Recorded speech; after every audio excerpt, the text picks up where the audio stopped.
Shri Krishna, Shri Krishna, Shri Krishna, Shri Krishna. Gurur Brahma, Gurur Vishnu, Gurur Devo Maheshwaraha, Guru Sakshat Param Brahma, Tasmai Shri Gurave Namaha, Tasmai Shri Gurave Namaha. One day in a university in India, after my talk was over, one student got up and asked me, Swamiji, who am I?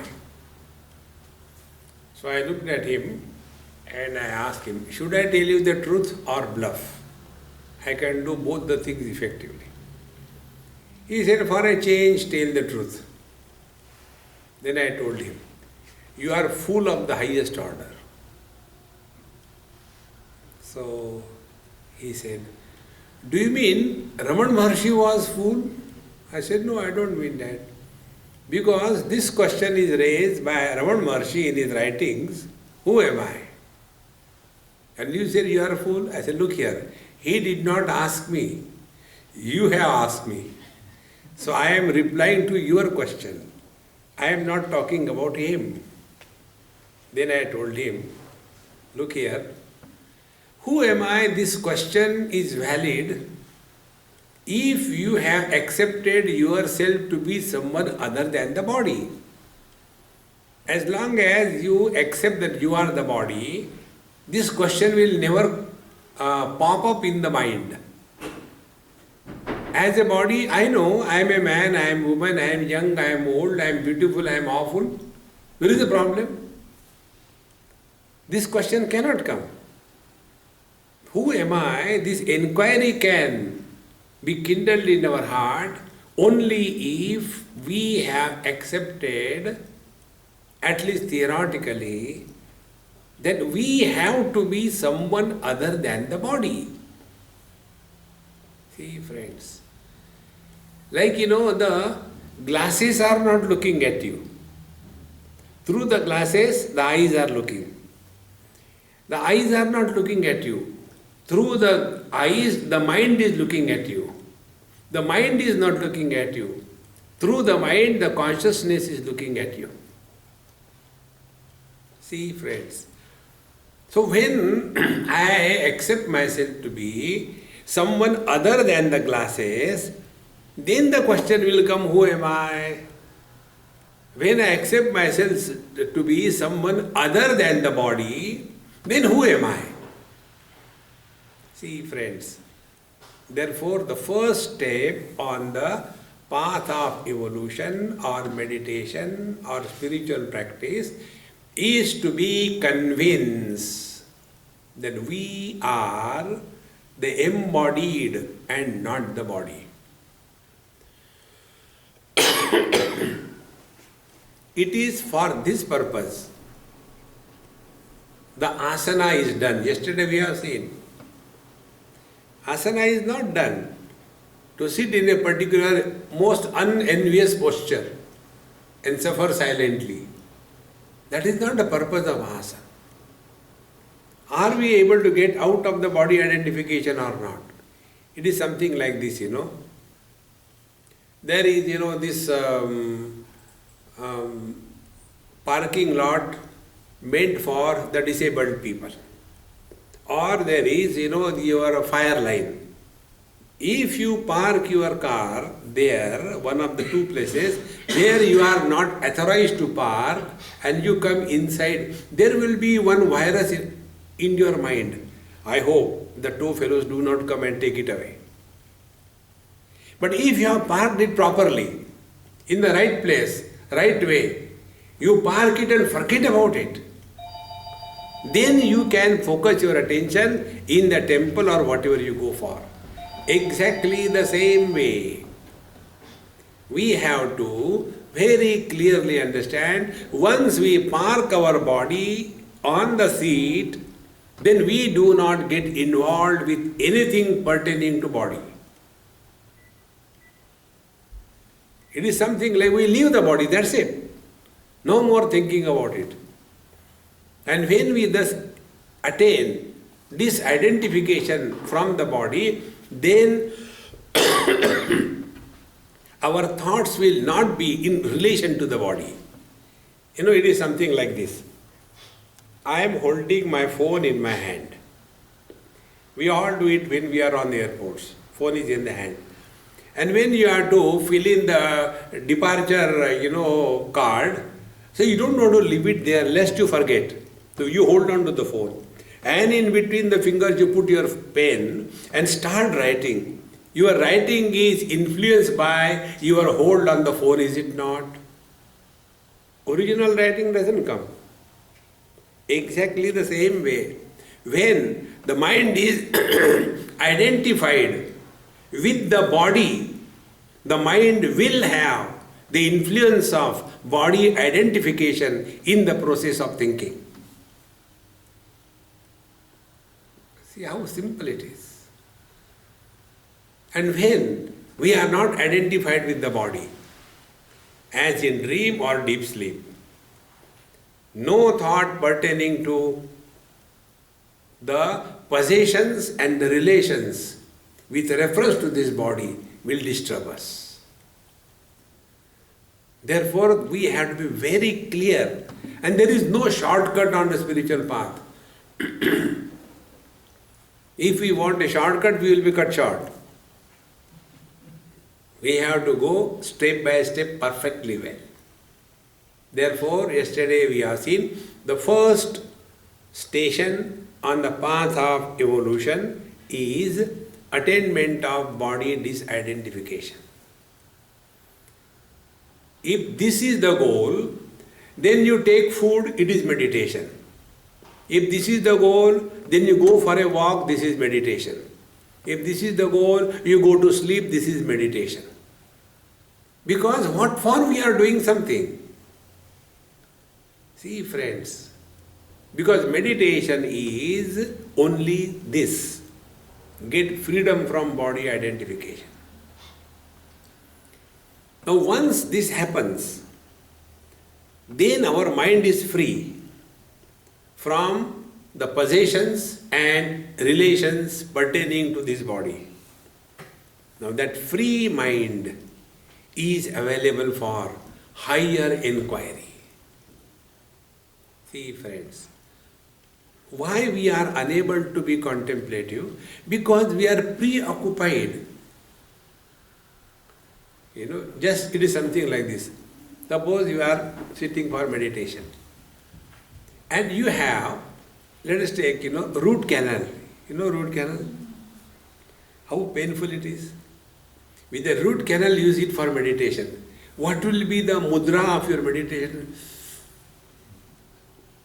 What is this meditation, my dear? Oh, it is sentimental meditation. In the same manner, when we are all the time worried with reference to the possessions and the relations, that mind will think only in relation to them. See, friends.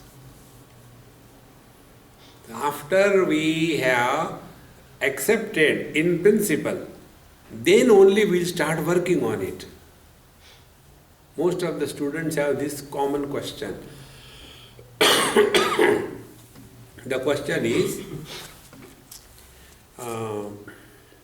but it is very difficult, Swamiji. You know why it is difficult? Because we have not understood the value of it. Has anybody ever said, earning money is difficult, therefore I don't want to earn money? Because we have value for the money. See, friends, and therefore we have to very clearly understand, holding on to the body, you cannot walk the spiritual path.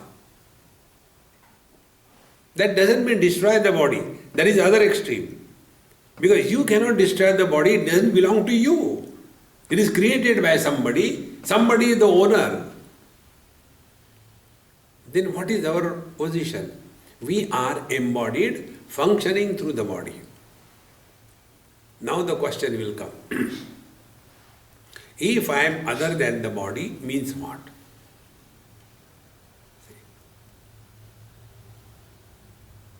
Here, the study of Vedanta helps. In the 13th chapter of Bhagavad Gita, Bhagavan Sri Krishna says,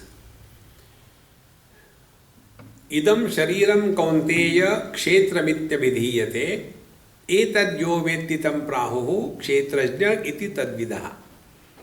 This body is a field, and the embodied is the owner of the field, the knower of the field. When this statement is made, what will be our understanding? Like as many shoes, so many souls. Similarly, as many bodies, so many will be the souls. You may change the spelling, but the meaning is the same. See, friends. And then the drama begins. You know, once I was in a college, 11th and 12th standard students, youngsters, full of life. So I spoke to them for an hour, and then I said, okay, now if you have got some questions, you can ask. However, all the elders sitting here, please do not ask any question, I will not entertain, because I am addressing the youngsters. And yet, one elderly person got up. Swamiji, I have got a question. I said, keep with you. I very clearly told, I am going to address only the youngsters. I won't address you. So, he got very angry and walked out. I said, who cares? Afterwards, I went to the principal's room for a cup of tea, and there I asked him that, sir, please call that teacher who has asked the question, and I have not answered his question, so he was very angry. So I will extend profuse apologies to him. So he came. Then I told him, sir, I am so sorry I did not answer your question because your question was in a wrong place, a wrong question. He was already boiling. He said, how do you know what was my question? Without knowing, you have insulted me? I said, sir, your question was, what happens after death?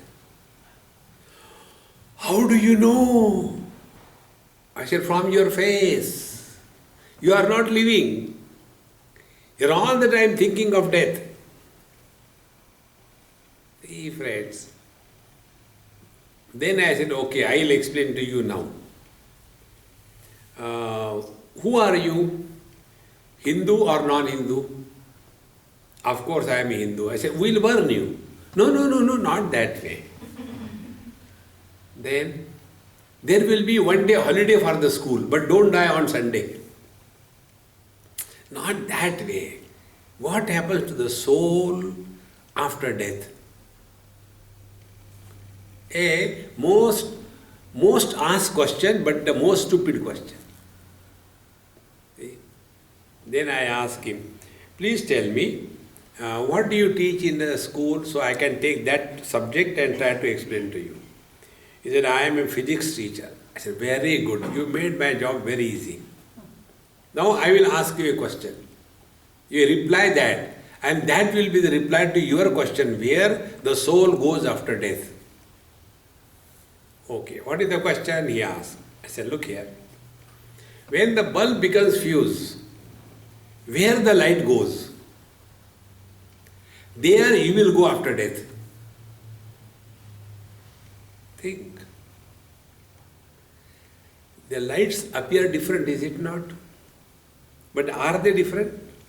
Bulbs are different. Bodies are different. Light is one. Life is one. Life doesn't go anywhere. See, friends. Therefore, Bhagavan says in Gita, Kshetrajnam chapi mam vidhi sarva kshetreshu Bharata. Hey Arjun, don't have this wrong understanding. That body is the field and the knower of the body is the Kshetrajna, but don't misunderstand that there is one Kshetrajna per body. There is no one light per bulb. There is one light through all the bulbs. Take one more example. Once I was going to Kedarnath, it was night and on the top of a building we were lying down because there was time for food. And it was a, dark night, Amavasya. So the sky was very clean and we could see the beautiful stars. So we were lying down, I said, hey, come on, start one by one, only one sentence, not lecture. When you are looking at the sky, what thought comes in your mind? Oh, it is too dark. Second person, Swamiji, we are hungry, where we are going to get the food? The third person said, I am feeling so exhausted and you are asking questions. And by then the bell rang, food is ready. So when we were going, one person said, you are not telling anything, you also tell. I said, okay. I am seeing a big kind of an inverted dome or a dome, and it has got many holes, and behind that dome there is one light. Get this point clear. I will give more examples. One, this clicks. You will be living in meditation 24/7. Bhagavan Shankaracharya writes in the Dakshinamurti Stotra, Nana Chidra Ghatodara Sthita Mahadeepa Prabhavaswaram Jnanam Yasyatu Chakshuradi Karna Dvara Mahispandate Jana Miti Tameva Bhantam Anubhati Etat Samastam Jagat Tasmai Sri Guru Murtaye Namaidam Sri Dakshinamurtaye. Bhagavan Shankara gives one example. Suppose this is a pot made out of something solid, not transparent, and there are many holes in this. And in that pot we put a light. What will be seen? That there are many rays of light coming out. But are the lights many? There is one light. Exactly the same way, in this non-transparent body, there is a light of mind. When the mind is identified with the body, that identification with the body is the light of the mind. When that mind comes out through the hole called as the eyes, the vision expresses. When the same mind comes out of the ears, the hearing faculty is inaugurated. Take these two examples. Because there are 5 sense organs and 5 organs of action, are there 10 minds? Only one mind. See, in the same manner, one conscious reality expressing through these holes called as you and me as mind. And therefore, mind is common. Mind is not separate. The mind has got the same abilities and functions everywhere. Desire, anger, lust, frustration, depression, anger, understanding, wisdom. Common everywhere. Where is the difference? Be attentive. Therefore, so many objects, colors and forms. I is only one. Modifications I is many, mind only one. Modifications of the mind many, consciousness is one. This one conscious reality is our essential nature. Now where the soul has gone? When I close my eyes, where the vision has gone? When I sleep, Deep sleep, where the world has gone. When this happens, while you are awake, you are living in meditation.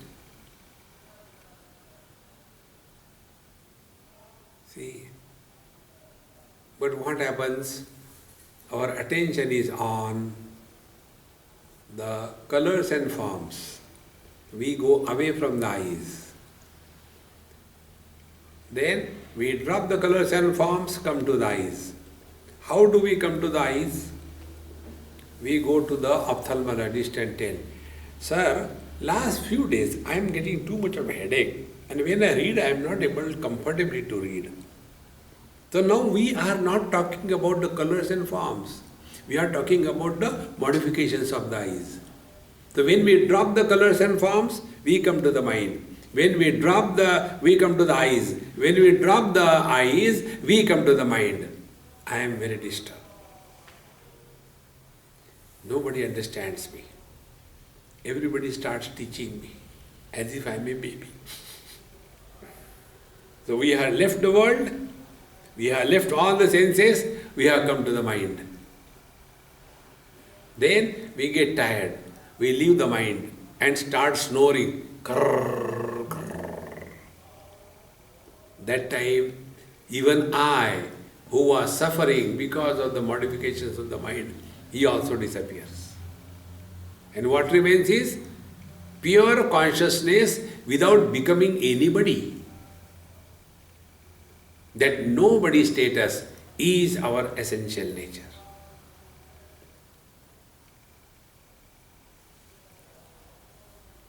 Therefore, meditation is not doing something, it is undoing of all what we have been doing. Meditation is not becoming somebody, but it is unbecoming of all what we have become till date. So start unbecoming. See? And then we come to a point where nothing matters.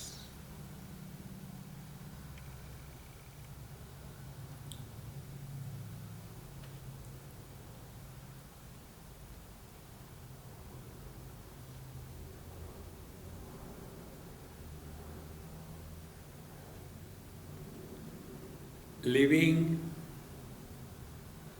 as this, wherein we have dropped the possessions and relations.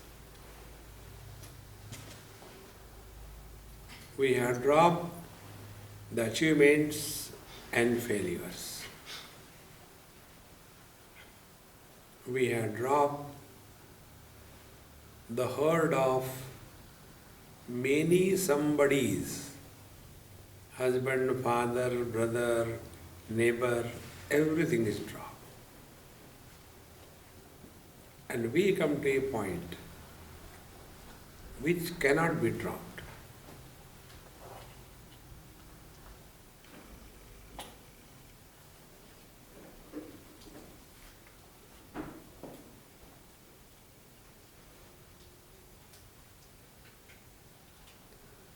This journey from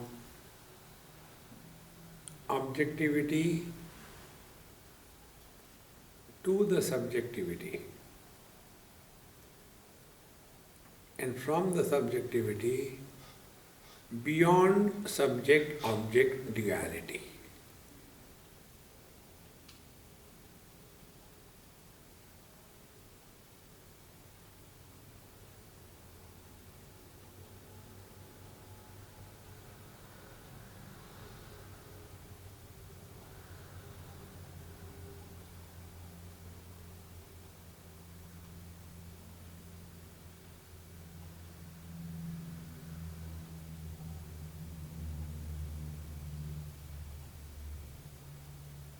In this experience,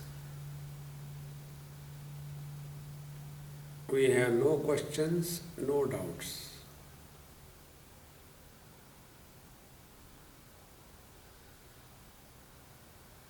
can we have any doubt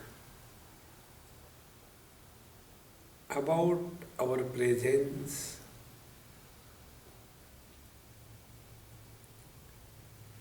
How can we ever define the presence? Because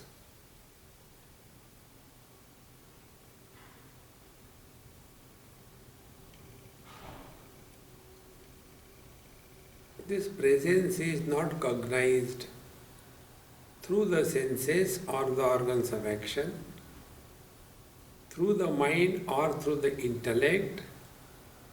Nay, even the knower disappears.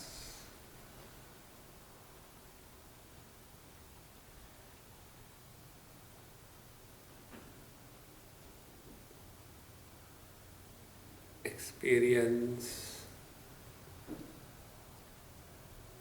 without experiencer.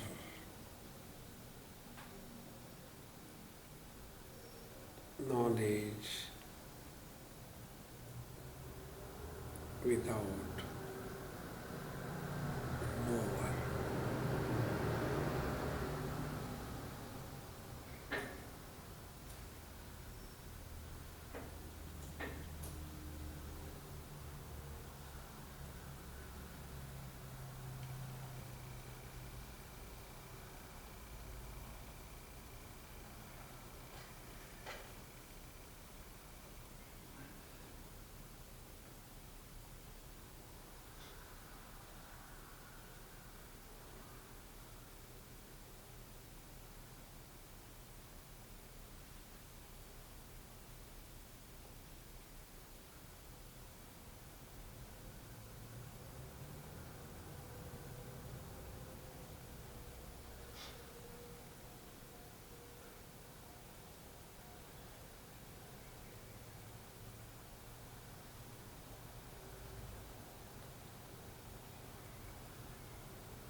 There cannot be any thought. If the thoughts come, we have become somebody.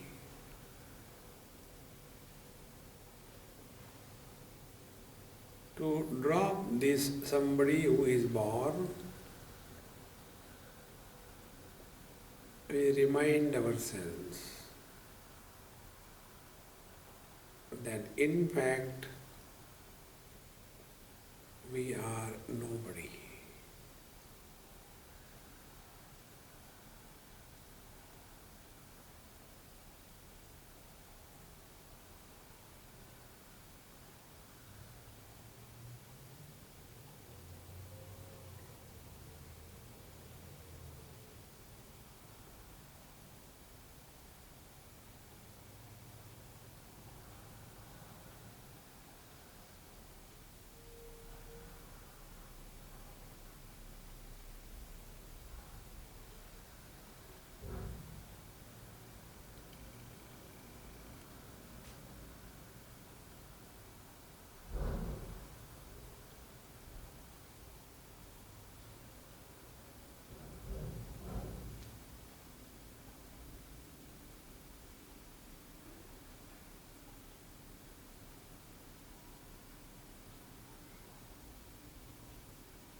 remain indifferent to every experience.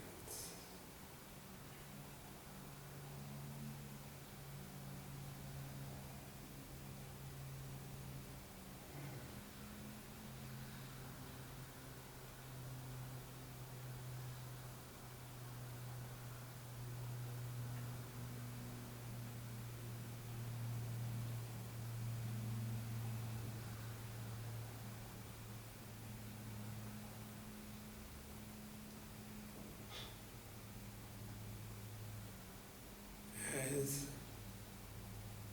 the gross space is one, supports all the things, but remains unaffected. Similarly, the mind is one, remains unaffected by any thought.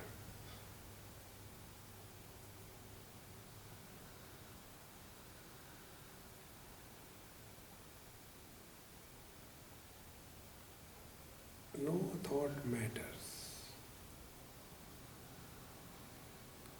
Let us learn to be indifferent to every thought.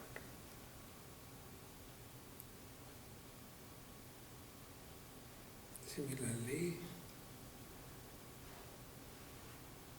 no experiencer matters,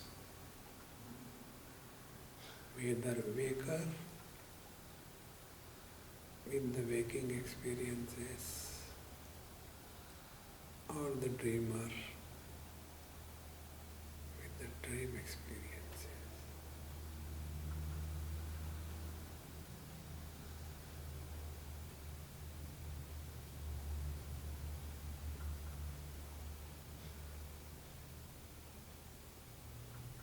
This conscious space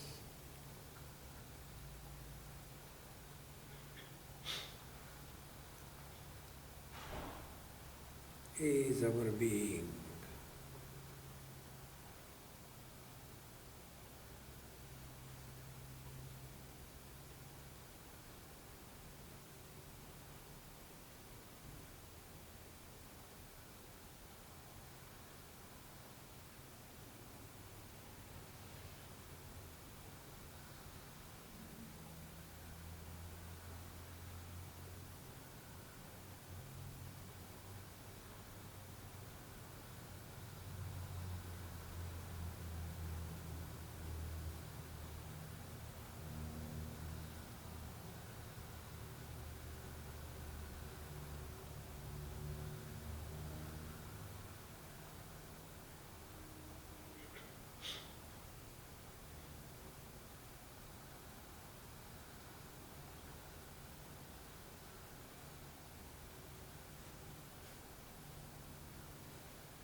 Space doesn't have any movement, although it supports all the movements.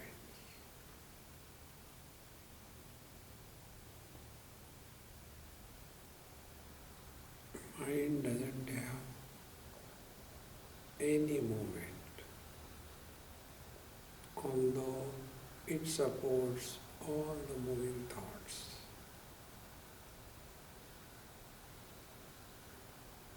Similarly, conscious space doesn't go anywhere or come from anywhere. The waker with the waking experiences comes from nowhere, goes to nowhere. Same is the story of the deep sleeper, dreamer and samadhi person. They come and go. But the Chidakash, the conscious space, is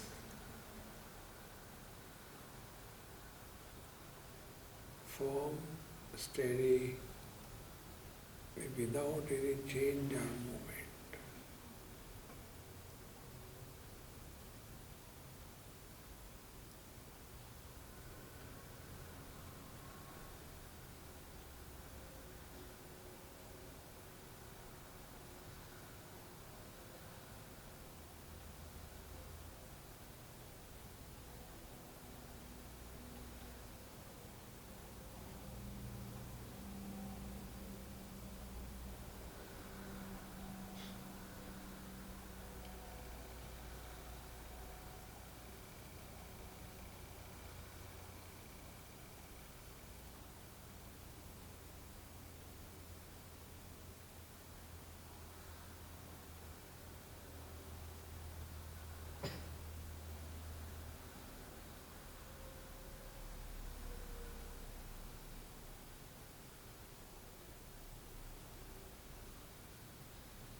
At this stage, your breathing is extremely slow and shallow.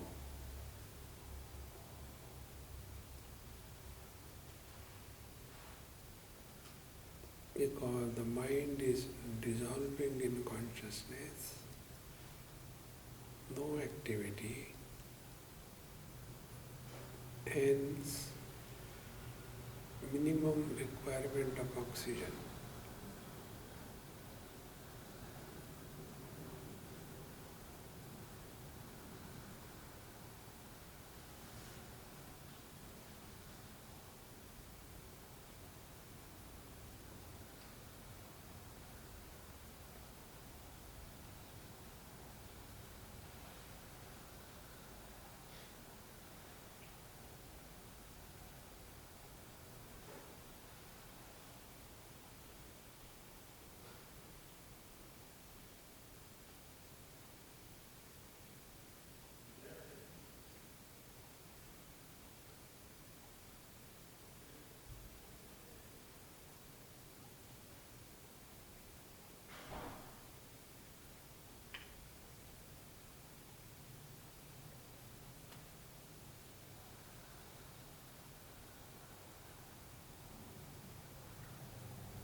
there is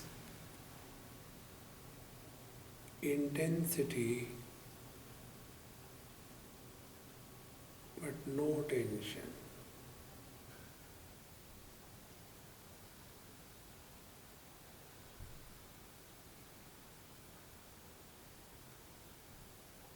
There is no pressure anywhere inside the body.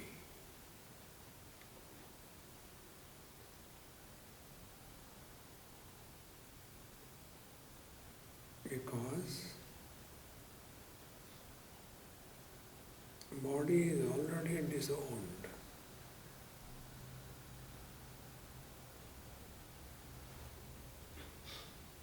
Experience is like the vast, homogeneous, steady, non-moving, conscious space.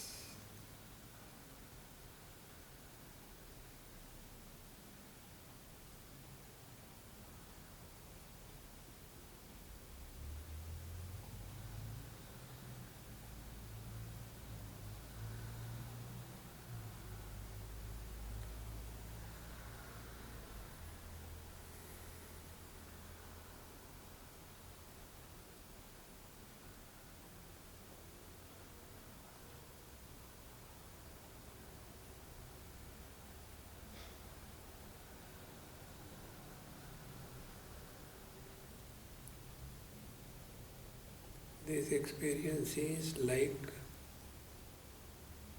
that of the water. What must be the experience of the water when it is expressing as wave or ocean? Water never claims to be the cause, the ocean, or affects the wave. Water is beyond cause and effect. It is we who call the water by two names, ocean and the waves. But in fact, we are talking about a water only. In the same manner, we call this one reality as world, as soul, as God. But from the absolute standpoint, the division as Jiva Jagat Ishvara, the soul, the world, the God, is redundant. Come to recognize this. And once only in the lifetime,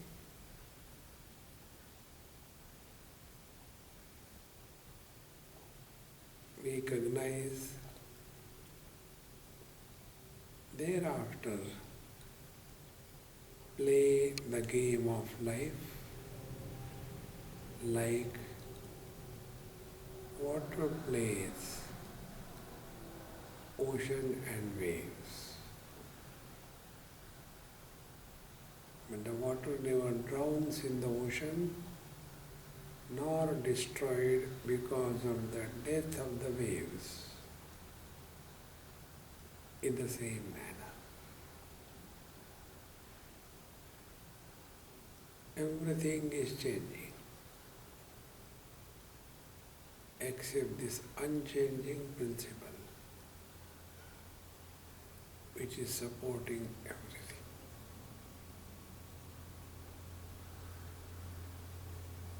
Here, neither any place for the soul, the world, or the God. Everything dissolves.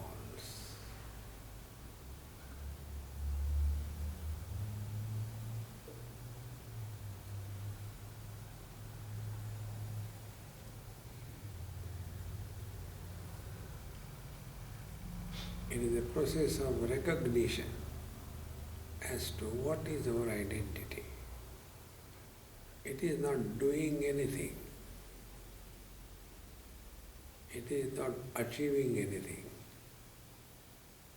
nor it is a loss.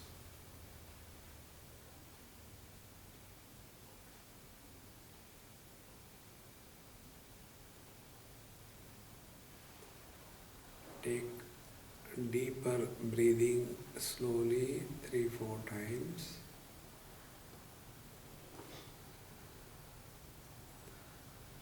As you take deep breath, you very clearly can experience the body is now included in the mind. Move your toes and fingers. Now the concept that this I is the body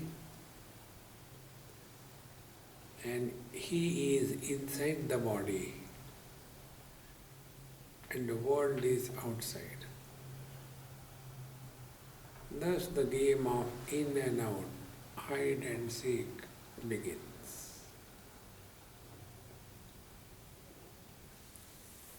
Offer everything at the feet of the Lord. Become fully empty. Om Purnamadaha Purnamidam Purnat Purnamudachyate Purnasya Purnamadaya Purnamevavashishyate. Om Shanti Shanti Shanti. Hari Om. Shri Gurubhyo Namaha. Hari